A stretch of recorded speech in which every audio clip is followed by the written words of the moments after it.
Hi, Jason. Hi, everyone.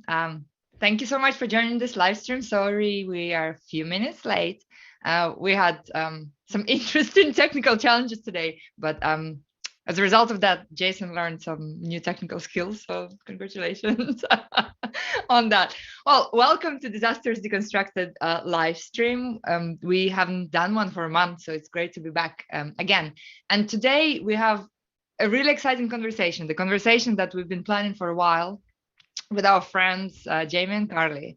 And today we're going to talk about the reproduction of vulnerability in incarceration and homelessness.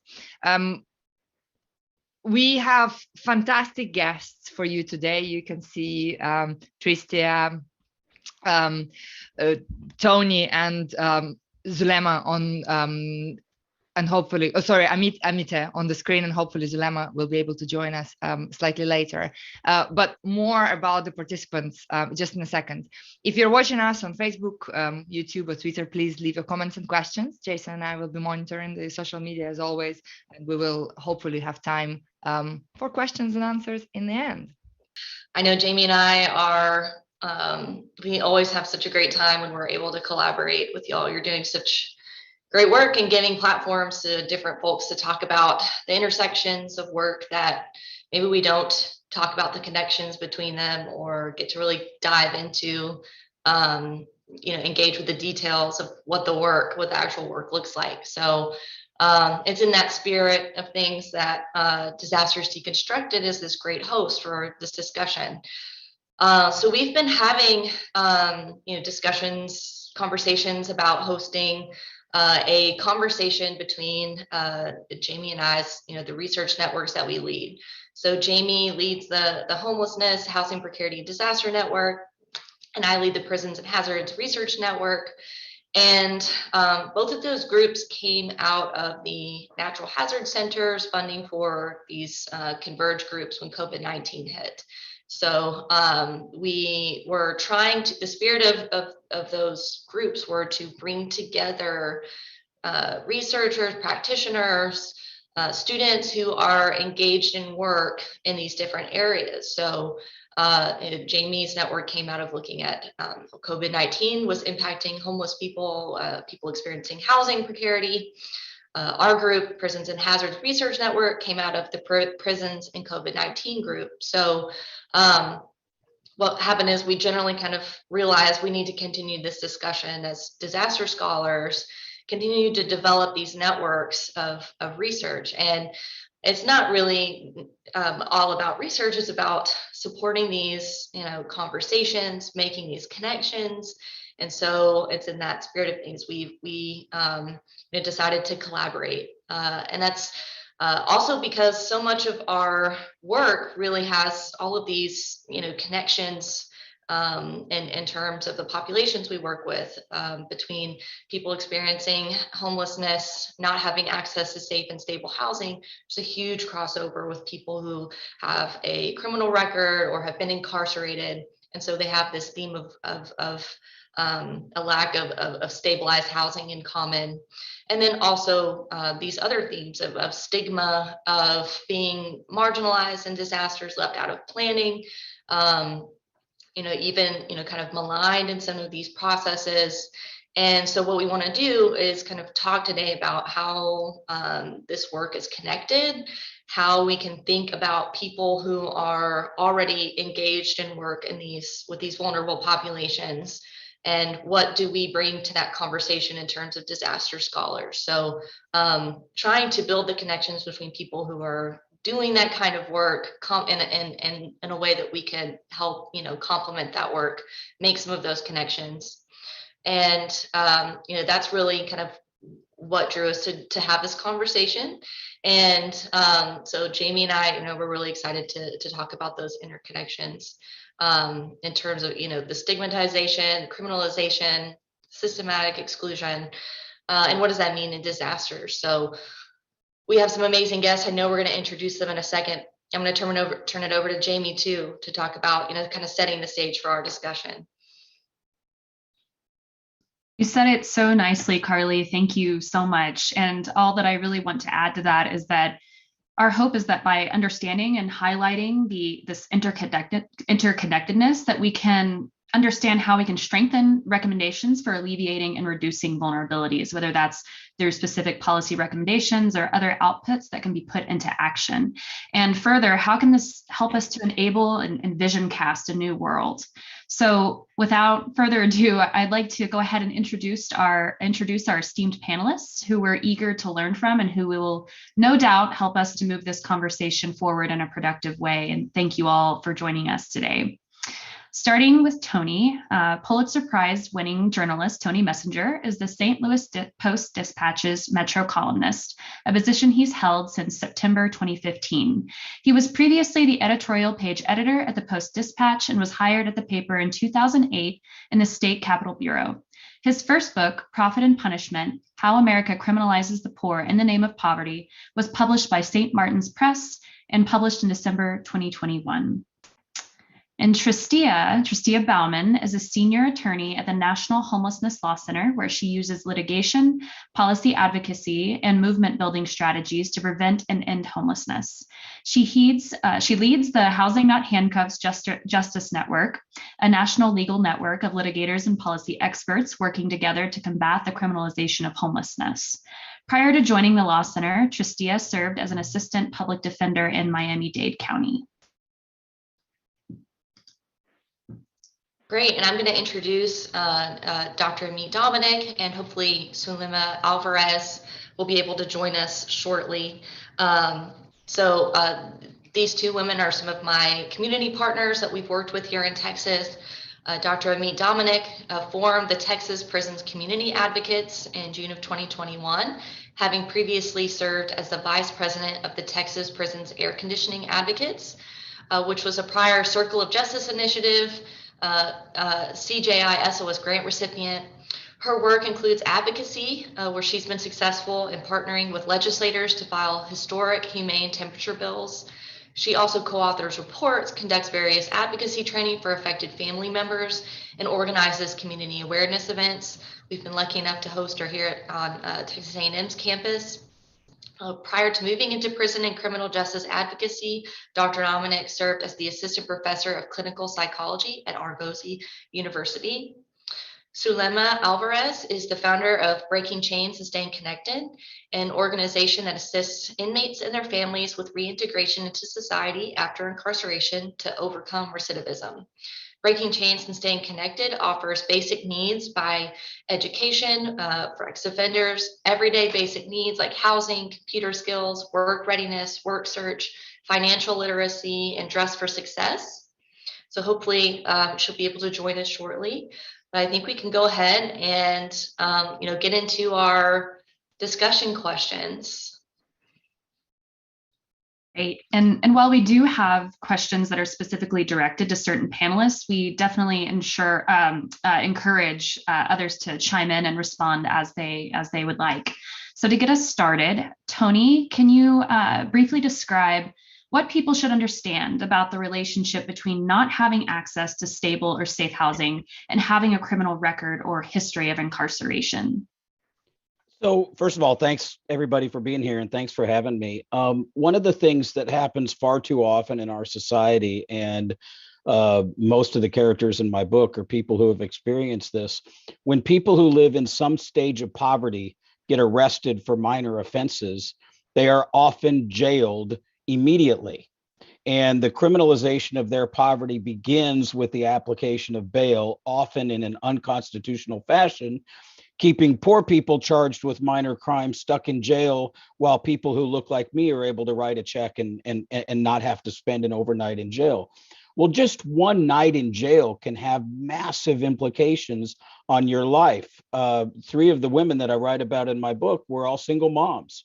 You spend one night in jail and you might lose your kids and you might lose your apartment, and you are likely going to lose your job, possibly your car, whatever else. And so the criminal legal system immediately exacerbates your poverty and often leads to homelessness. The second part of that is that the criminal legal system tends to target folks who are already unhoused for sleeping next to the wrong steam grate or in front of the wrong building or littering or possibly for battling drug addiction, and often then makes that homelessness, that already difficult situation that you're dealing with poverty, makes it worse, criminalizes it, and also makes it worse. There's a gentleman that I wrote about in my book named William Everts, and he was an unhoused person who lived in Kansas City, and he would occasionally get arrested. But when he got arrested, he always had a warrant out for his arrest. And the reason he had a warrant out for his arrest is because he owed fines and fees to Caldwell County, a small little rural county north of Kansas City, where he grew up, on an old charge that he had long ago dealt with, but never been able to afford to pay off the fines and fees. So every time he would get arrested, they would take him back to Caldwell County. They would put him in jail for a few more days, and then he would get an even larger bill for the time he spent in jail, because in that county, like most counties in Missouri and many counties and cities all over the country, they actually charge you for your time in jail. So you serve your time, you get out of jail, and then you get a bill. And this poor gentleman was just, he couldn't escape his homelessness because the criminal legal system kept putting him in jail, not because he was breaking the law, but because he was poor. Yeah, absolutely. Thank you for sharing that. I mean, I picked up your book and been reading through it and covering so many of those crucial issues between, like you said, the criminal legal system and how that punishment can lead to this just massive destabilization. Do any of our other panelists want to chime in with any other thoughts or discussion? Yeah, just to kind of piggyback on a little bit of what Tony said, in Texas, our incarcerated individuals don't receive wages. So they're getting bills while they're in prison for medical expenses. So there are copays associated with their medical expenses. And if they have restitution fees, that they already, a lot of them are leaving the system with that bill. And I think one of the other major contributing factors is just kind of going to the conditions, and maybe I'm jumping ahead on the questions there, but when you're in these conditions that aren't conducive for a healthy well-being, many of our incarcerated individuals are leaving with psychological damage, things like PTSD, along with the financial and health problems. So they're already, because of the system and the way that the treatment is there, because of the hazardous conditions, because of the lack of proper medical care, they're already in a detriment once they're being released, which is a major contributing factor to homelessness. And also there's not a lot of resources that prepare them while they're incarcerated to function back in society. You know, and there's a lot of extra fees, like even if you're on things like house arrest, you have to pay for that, you know. So so they're constantly playing catch up, which puts many of them in a situation where they're homeless. Because even in the inside, Texas also has a large population of indigent incarcerated individuals, so they don't have that family support, and they're indigent while they're incarcerated, which means it's gonna be even worse once they get out of that system into the next system. That's right.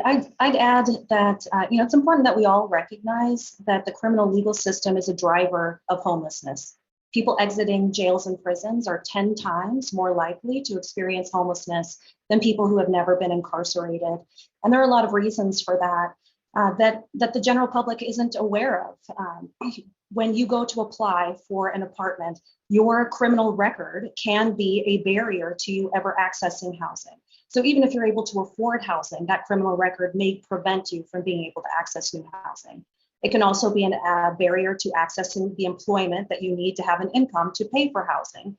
And it also can be a barrier to subsidies. It was a surprise to me to learn when I worked in legal services that even a misdemeanor conviction, an old misdemeanor conviction that has nothing to do with one's ability to be a responsible renter, can be a barrier to receiving a housing subsidy. So it can be the difference between being able to pay for housing or not.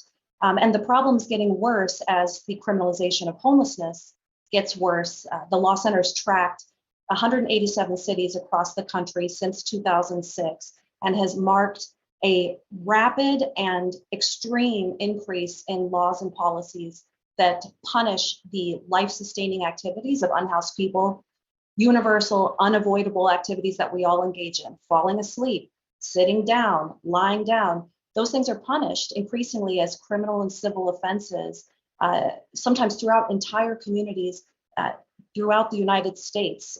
Doesn't matter what type of community, urban, rural, doesn't matter what type of political affiliation the community has, at both sides of the aisle are targeting poor people, and it's perpetuating homelessness.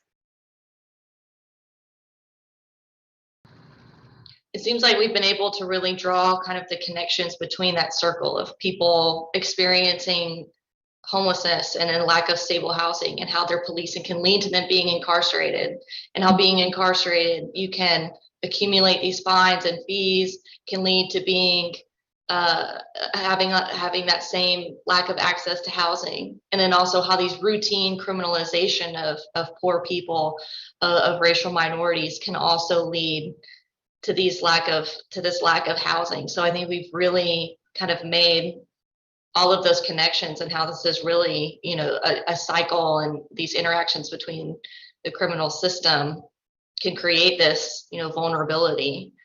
So that's awesome. Thank you all for making those connections for us. So I see Sulema is arrived. Hey, Sulema, thank you for being here. So we were just talking about the issues and connections between criminalization, incarceration, and a lack of access to stable housing. Do you want to jump in really quick and just talk about, with your work with breaking chains and staying connected, and how you see, the struggles of people coming out of the system and their struggles to find housing? What kind of challenges, are they facing? How do you see those challenges playing out? I think you're on mute. Apologize for that. No problem. So, housing is, as we all know, it's a necessity for all of us. With someone that has a felony conviction, and especially been incarcerated, it's something that affects them tremendously. For one, you cannot, if you're not a homeowner, your family member doesn't have a home. Most of the people that they have to lease, that lease, won't allow someone with a conviction or a felony rent an apartment or rent a home. So it's very challenging for someone that's been coming, out of prison, to obtain basic needs such as housing.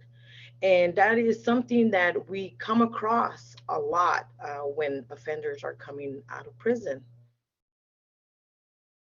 Absolutely. So I think we're going to take, a little bit of a transition into talking about what does this mean for safety, especially in terms of exposure to different hazards. I know heat. Jamie does a lot of work on impact with homeless people and unhoused people, the impacts for disasters. So I think we'll let Jamie kind of get transition to our next discussion question. Yes, and just reiterating the point that you made, Carly, thank you all in painting a and how folks who have been previously experienced homelessness, it's very evident how that would, from access to safe, stable, Tristia, just the ability to live and thrive like we all do, being able to painting that picture so well. And so as Carly said, we're now interested in understanding these intersections and how that, when we think about disaster vulnerability to hazards, what are the implications of these, intersecting systems of oppression? Stia, starting with you, what should people understand about how being unhoused people less safe, especially in terms of exposure to hazards? People without housing have a 20-year shorter lifespan than people who live in housing. The National Health Care for the Homeless Council estimates as many as every year. And a lot of that is a result of exposure to a great number of different hazards. So if you're living outside, you don't have access to housing, you are exposed to the elements, even if you have constructed to occupy. The exposure to the elements can be things like exposure to extreme temperatures. But again, it may surprise the audience to know that the state with the most hyperthermia deaths in the country is California, a generally warm state. And it's because you can die from hyperthermia or suffer the ill effects with prolonged exposure to 50 degrees or below. And that risk increases if you're wet. So if you're outside, you get rained on, and if it's below 50 degrees, a pretty typical winter day in a place like California that has the largest unsheltered homeless population in the country, you can lose limbs, you can lose your life. And obviously other types of exposure from elements exist as well. I'm based in California, so using California again as an example, we're a wildfire state. And that type of exposure to the smoke and the degraded air quality as a result of wildfires is also something that people living outside can't escape. And that would be true of all natural disasters. People don't have the same information, not the same ability to flee. They don't have the same access even to emergency shelters that are set up for people who are fleeing disasters. They're not available to people experiencing homelessness. In part because of discriminatory policies, and that leads to exposure.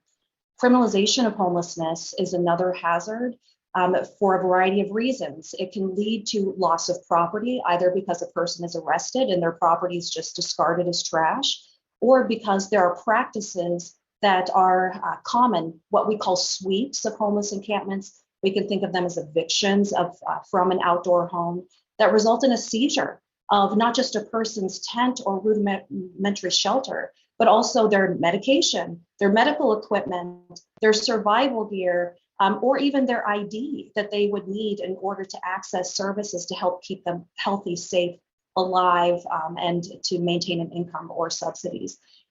There's also, and I know we're time limited, there are just so many, so I'll just add a couple more. There's also exposure to violence. That can be police violence. There's recent data from the Los Angeles Police Department that a third of the time that the LAPD used force against a person, that person was unhoused in the city of LA. And criminalization policies drive unnecessary contacts with the criminal legal system and with police. There are also private acts of violence that unhoused people are very vulnerable to. Just within the last 2 weeks, a serial killer who killed 5 people in New York and DC was arrested for shooting people sleeping in their sleeping bags. And it's not just those types of murders. We routinely hear stories about tents being lit on fire, people bulldozing tents while people are living in them. And those private acts of violence are increasing and they're common. These are some of the extreme hazards, and there are other hazards. Somebody mentioned family separation and the threat to parental rights. Homelessness can be a basis for terminating parental rights, which depresses a person's ability to access even a social services system, because if they're identified as a family experiencing homelessness, they may lose access to their children, which represents another trauma hazard that unhoused people face. So there's a wide gamut, and all of them lead to trauma and a lesser lifespan. Thank you, Tristia. And I want to broaden it a bit, Tony, turning it to you to think about, what this also means, asking the same question, but for people who are experiencing housing precarity, people who are, whether as a result of being incarcerated or arrested, but thinking about how housing precarity, how that intersects then with exposure to hazards. So if you wanted to speak to this question, I wanted to open it up to you as well. Well, I think part of that relates to what Tristia was talking about with the criminalization of homelessness. A lot of cities have jails that have really bad conditions. here in St. Louis, where I live, there's been a long-standing movement to try to close one of the two city jails called the Workhouse because of it hasn't had proper heat, it hasn't had proper air conditioning, rodent infections, and all sorts of things. And so you're actually taking people who are living on the street and criminalizing their behavior of trying to stay alive, and then putting them in another facility that frankly is in many ways less clean and more dangerous to them than the decision that they had made to try to live in a community of unhoused people. You know, as much as we talk about the dangers for folks on the street, there are a lot of folks who are unhoused who are pretty sophisticated about who they surround themselves with and how they sort of police their own communities and try to keep themselves safe. And so that criminalization makes the process worse. But it's the other things we do in the criminal legal system that continues to add to the unhoused population. So one minor example that I've written about in a couple of instances, and is a problem in many states across the nation, and that is this practice that exists in most states, in which if somebody falls behind in owing fines and fees for their to the criminal legal system, and there are billions of dollars in unpaid fines and fees all over the country. In most states, when you fall behind in paying these fines and fees, the state can suspend your driver's license without even really so much of a hearing or much due process. So think about that reality. You're a poor person. You use your driver's license to get you to your job, to potentially pay off these fines and fees, and maybe to keep you from being homeless. Or even if you're unhoused, there are plenty of unhoused people who have jobs. They just don't make enough to pay for good quality housing for a lot of the reasons that have already been discussed. And then they take your driver's license away. Well, the reality of being poor and not having a driver's license and need to take care of your family is you're still going to drive. And so then what happens? Now you have an actual criminal situation, because now you get arrested for driving without a license. One of the main characters in my book is this woman named Brooke Bergen, who originally got arrested for stealing an $8 tube of mascara, ended up spending a year in county jail for that, came out of jail, owed $15,000 in a bill for her time in jail.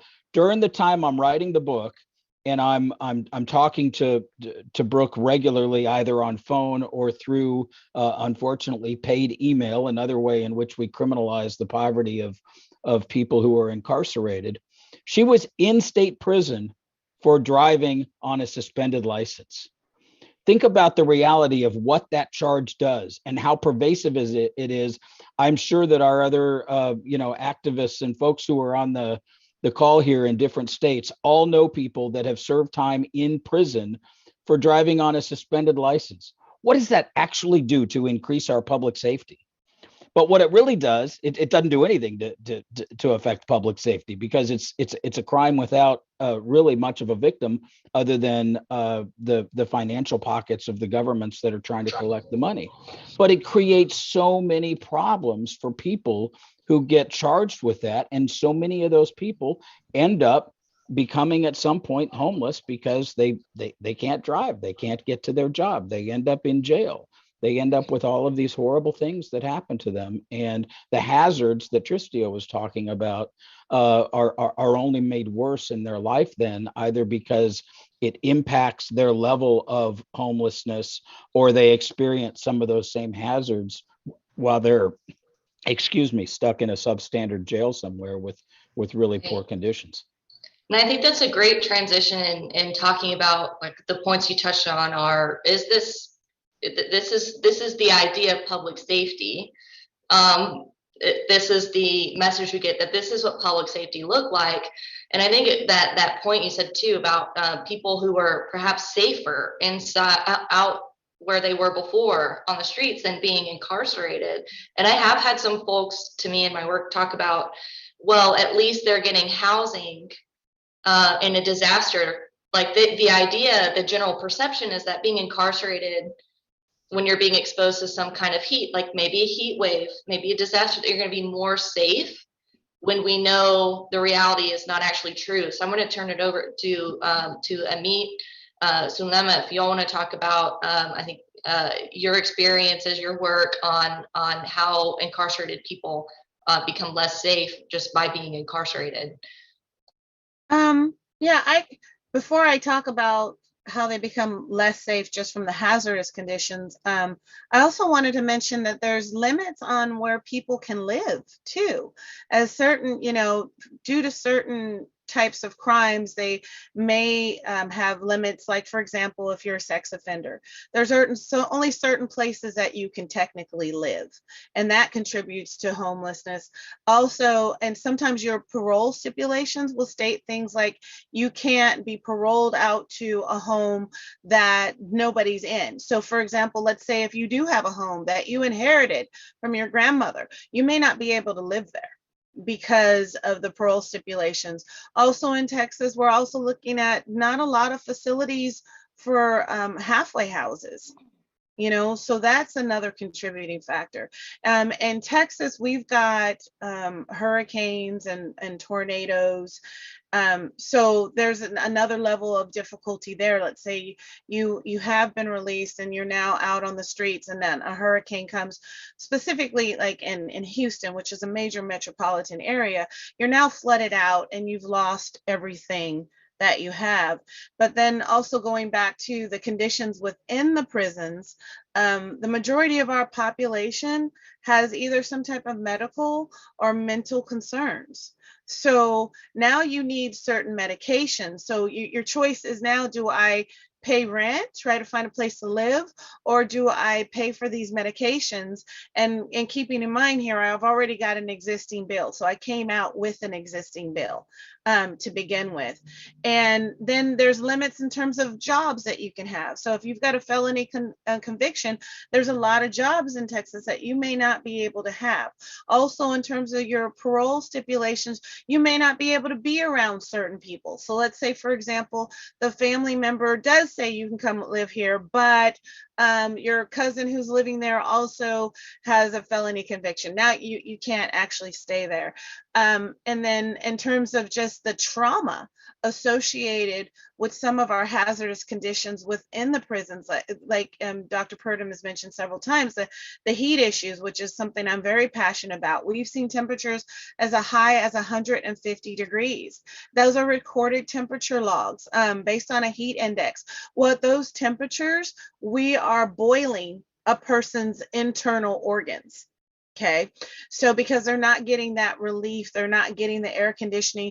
Now we've got a detriment to not only their internal, just internal organs, the heart, lungs, what have you, also their brain. Your brain is not supposed to be, enduring those kind of temperatures for long periods of time. So that's going to contribute to both the physical and mental problems that they're experiencing. And in terms of these conditions, a lot of our prisons have been flooded out. A lot of our prisons don't have things like fire alarms, so there's an element while they are incarcerated where they're always on guard, so that, and we know what anxiety and we know what stress actually does to a person's body before they even get out. So all the exposure to the elements that Trisha was talking about earlier as being part of a displaced community is something that our incarcerated individuals are experiencing while they are technically housed. So there's a whole lot of exposure to those elements that's taking place while they're there. So I think those are some of the hazards I would mention. And then, I'm going to pass it back to Zulema because she's in that unique position where she is formally incarcerated. And, I believe that she just has some, insight that a lot of us don't have that didn't have that experience. Right. Thank you so much. Yes. So, I was very blessed that I was able to come out of prison and go back home to my a home. But there are so many people that don't have that privilege, and some of those that need to go like into a halfway house. Now, in order for someone to have a halfway go into a halfway house, they have to pay for that on a weekly basis. Some of those, aside to those rules that they have and stipulations with their parole, they also have rules within the halfway house that they have to do. For example, some of them are they have to attend an AA meeting at a certain time. If not, they get disqualified. But at the same time, parole is asking them to go and to have a job, and the job needs them, so you start seeing the different conditions that they start facing. And then some of these halfway houses, when it comes to hazardous conditions and so on, their halfway houses are in the same neighborhoods that they came out of.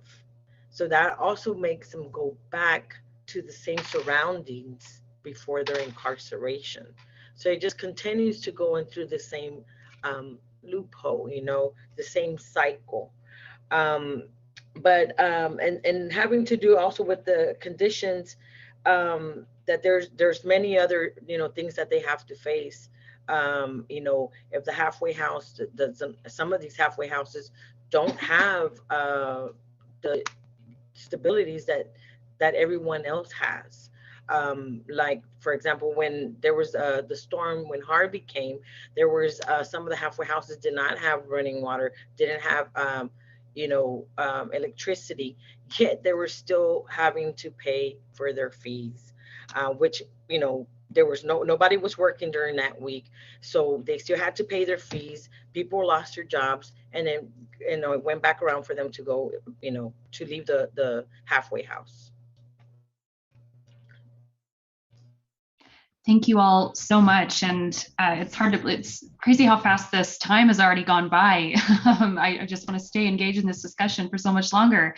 But as we kind of shift gears slightly, this has been touched upon somewhat, but we're interested in focusing on stigma, the effects of stigma and marginalization. So for all of the populations that we've discussed today, those who are precariously housed, who are living unhoused, or formerly or currently incarcerated, how does stigma and notions of deservingness affect how you advocate for these individuals in these communities? And what should people know about the impact that stigma has on the safety of unhoused and incarcerated persons?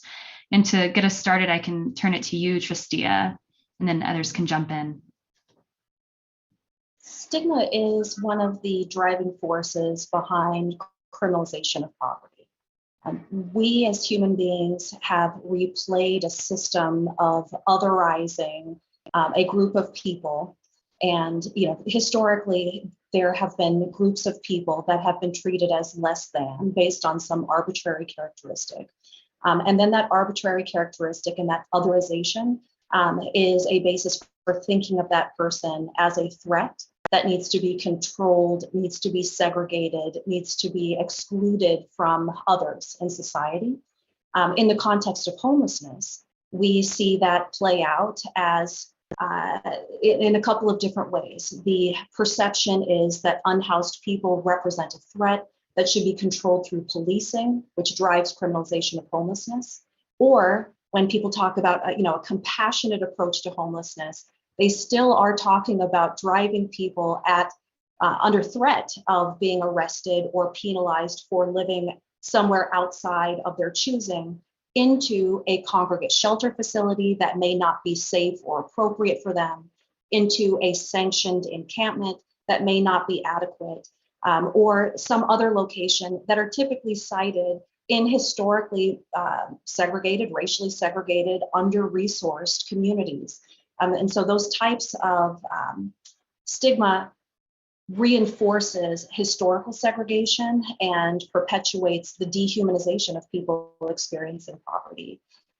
And the last thing I'll say before silencing myself is that we are all, again, and I'm looking at everyone across the political spectrum, we're all guilty of perpetuating NIMBYism. One of the biggest struggles that local communities have is finding locations that are integrated in neighborhoods of opportunity where they can site low-income housing or housing for people experiencing homelessness. But that not in my backyardism is a major barrier that prevents the siting of those needed resources. And until we address that stigma and that bias that so many of us have, we will continue to see homelessness increase and waste a lot of taxpayer money and cause a lot of harm to do nothing about it. So I write regularly about people who are either incarcerated or homeless, or often both. And my reader reaction almost always starts with something along the lines of, well, if you can't do the time, don't do the crime. It is part of that stigma that anybody who gets involved in the criminal legal system must, by definition, be a criminal. Never mind innocent until proven guilty and everything else. There is this great feeling, and unfortunately, people in my profession, in the media, sometimes are really good at adding to these stigmas by the way how we write about people who are incarcerated or formerly incarcerated. We add to the stigma. And one of the things that I learned as I started writing regularly about folks who have been incarcerated or involved in the criminal legal system is that a big part of my job had to be to try to humanize folks and to try to get lawmakers and readers and people who aren't familiar with these issues to understand why they should care about folks that are being criminalized for their poverty. It's one of the reasons that for the main characters in my book, I chose 3 single women, single mothers that had devastating effects on their lives because they were very sympathetic characters. And if we want lawmakers and folks in society who don't regularly have interactions with the criminal legal system to understand what's really happening, they have to care about the people that I'm writing about. And I'll give you one example of how, as Tristia said, I'm guilty as charged of adding to this stigma sometimes. During the process of me writing columns in the Post-Dispatch about people who got jailed for their poverty, truly the new American's debtor's prison. They went to jail, they got a bill for their time in jail, they didn't commit another crime, but they ended up back in jail again because they couldn't afford their bill for jail and their other fines and fees. I knew I was starting to have an impact in state lawmakers and judges and other folks recognizing, holy cow, we weren't aware of this problem. We didn't really know how widespread it was in Missouri. And I made a conscious decision, and I'm embarrassed by it. I wrote in my book that I'm embarrassed by it. I made a conscious decision to write mostly about white people. I had plenty of characters who were Black, whose stories I sat on for a period of time. Because for me to have an impact in Missouri, which is overwhelmingly run by white rural Republicans, I had to write about people that they cared about. And so that I was contributing to that stigma at the time. The strategy in effect worked because the legislature ultimately did act and make it illegal to put people back in jail because they can't afford their jail bill. But there are ways in which we in the media consciously and unconsciously contribute to these stigmas by just not treating folks who are involved in either homelessness or the criminal legal system as human beings and getting beyond that which they are charged with, that which they are in the news for, and understanding that they're human beings that have mothers and fathers and sons and aunts and uncles, and they are just like the rest of us, and they deserve to have the same civil rights that all the rest of us have. Definitely. I mean, I know this is something that from our work together that you come up against a lot. How is and I know for you too, Sumela. So if you can talk a little bit about the impact of stigma, how does it impact your work, and how do you see it impacting the people you're advocating for? Yeah, stigma is heavily rooted in stereotypes. And for our population, there's a disproportionate amount of people who are incarcerated that are people of color. So they're already being stereotyped. They already have that stigma, if you will, of being, for example, more violent, more disorderly, maybe lazy. These are some of the stereotypes, right, that exist for just people of color in general. Then, so they're already up against that stigma. So then you add another stigma, you know, of being incarcerated, and the stereotype for the person who's incarcerated, just like Tony said. I mean, if I had a dime for every time somebody said, well, if you can't do the time, don't do the crime kind of situation. Texas in particular, from a cultural stance, is a pull yourself up by your bootstrap type of community or culture. So there is this huge stigma of, you are incredibly dysfunctional if you went to prison for anything, you know, even in terms of drug abuse. And the majority of our incarcerated individuals are there due to drug abuse, not violent crimes. There's another stigma for our sex offenders, for example. There's the assumption that every single person who's a sex offender is a pedophile. That is not the case. We have a lot of Romeo and Juliet situations. And what I mean by that is, he was 19, she was 17. Okay, those kind of situations. So, and now they're being stigmatized as a sex offender, with the assumption in someone's mind that this person is only a pedophile. I mean, is always going to be a pedophile. So that, you know, creates this bristleness, which causes people to not want to hire these individuals, not want to communicate with these individuals. And I experienced a lot of what Tony was talking about, also dealing with legislators who, for some reason, think that it's okay for an incarcerated individual to suffer through 150-degree temperatures or weeks of triple digit temperatures. However, we can't do this to dogs.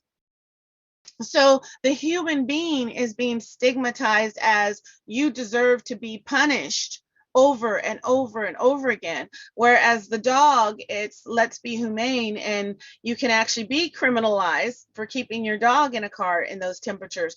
Or let's, you know, there's a hurricane coming, but we're not going to empty the prisons. You know, that they're stigmatized like, well, if they die, you know, they die. They're not worthy. They're not a population we want to have around us. So they have to deal with that type of negativity, which takes an incredible amount of resiliency to overcome. So this individual is being disadvantaged on so many different levels. And then when they're trying to get help, then you're stigmatized when you go through some of these services and you try and get help. Oh, you must be stupid, or there's just this talking downwards to this individual that is further causing problems with their psyche, and it's created another challenge that they have to overcome. And just how Tony had mentioned, humanizing individuals, you know. And as a person of color, Tony, I get what you're talking about. When you're trying to advocate, there is this tendency sometimes, well, let's give them the stories of the Caucasians because they're going to be more sympathetic. Or as an advocate, let me talk about the officers because the populations are going to be more sympathetic to that, because they have stigmatized this individual into this this box of, this person is not worth me helping. And if you have that, then you're not going to give that person the benefit of the doubt. You're not going to give them the services that they need because you have decided that they're not worth my help. They're not worth my time. So changing that narrative and letting the public know what's really going on inside those walls, I think it's very important. A lot of times I'll comment that people think that, you know, Aunt B is still going to bring you lunch in those, you know, prisons. That's not the case. It's not 3 hots and a cot. It's really detrimental conditions because of the hazards that exist there. And then to be further stigmatized makes it even more difficult. Absolutely. And with our last couple minutes here, Sumila, if you want to add any of your, you know, final thoughts and Yes. on the impact of stigma. Okay, yes. So as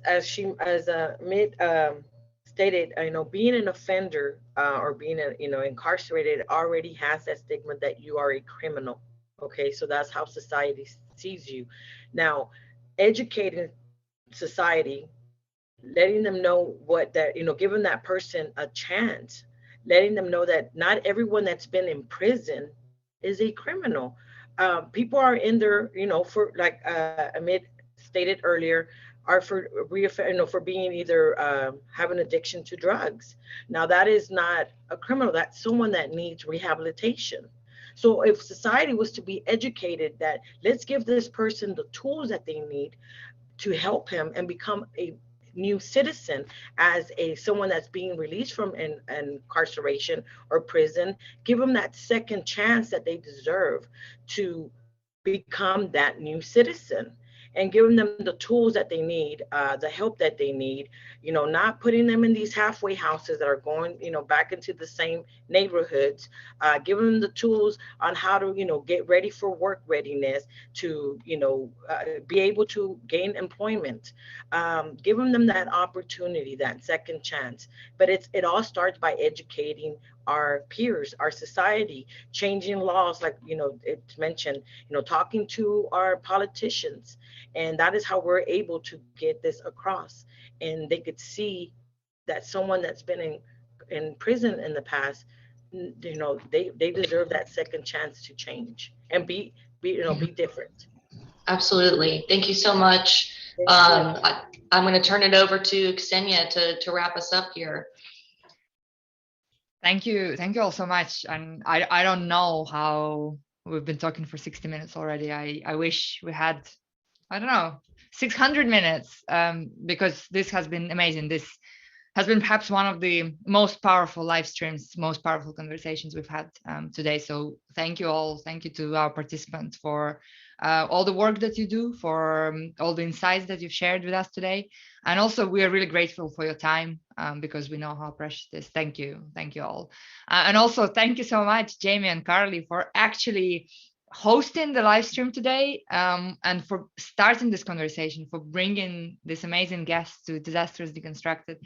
We are forever grateful, and you know that we absolutely love working with you, and we really appreciate again that you really allow for academia to kind of to have these important conversations with practitioners, with people on the ground. So thanks, and I'm sure audience has appreciated all of the things that have been said today, and I've personally learned a lot.